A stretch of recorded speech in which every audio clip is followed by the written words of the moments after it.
Għadu mhux ċar jekk il-Pulizija u sejres u persuni l-qorti wara li l-ħadd il-Prim Ministru Robert Abela tkellem dwar dak li allegatament seħħ is-sibt abbord il-bastiment Ewropa 2. Dan meta grupp ta' immigranti dejjem skont dak li qal Robert Abela ippruvaw itajru d-dajsa billi jisplodu ċ-ċilindru tal-gass. L-istess immigranti allegatament użaw skiħen biex jeddu lill-ekwipaġġ u lill-membri tas-sigurtà. Wara dawn l-isqarijiet ta' ċertu pis illi saru l-ħadd sissa ma tressaq ħadd il-qorti. Fil-fatt għaddew jumejn minn meta l-immigranti sbarkaw fix-xatt tal-isla u minnaħa ta' tmexxija tal-korp tal-pulizija kien hemm biss skiet totali. Barra minn hekk, ħafna tistennew se jagħmel il-gvern bl-425 immigrant li ddaħlu Malta s-sibt.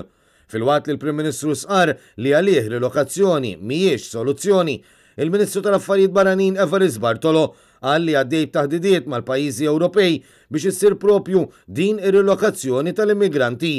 L-Italja wkoll qed timbotta din il-politika mal-Kummissjoni Ewropea hekk kif hemm biża' li fix-xhur li ġejjin fl-eqqel tas-sajf madwar 20,000 immigrant jaqsmu lejn Lampedusa u Sqallija.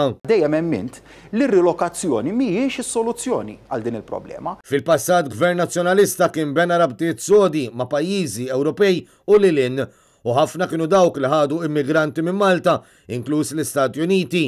Iżda jidher li l-Gvern Laburista mhux jasal b'din il-politika. Nafu x'jiġri, jidħlu u ma tinstab soluzzjoni. Realtà hija li pajjiżna ma jiflaħx iżjed. Sa dan it-tant fuq Facebook Evarist Bartolo ħass il-bżonn li jindirizza lil dawk li jaħsbu li ħruġ mill-Unjoni Ewropea issolvi l-isfida l-kbira tal-immigrazzjoni.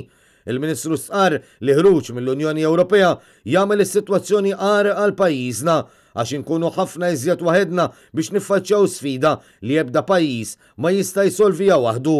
Fl-istess waqt iżda kien ma spjega x'inhu l-pjan tal-Gvern biex jindirizza din il-kriżi umanitarja. Sissa f'Malta fl-ewwel 5 xhur tas-sena diġà daħlu madwar 1700 immigrant.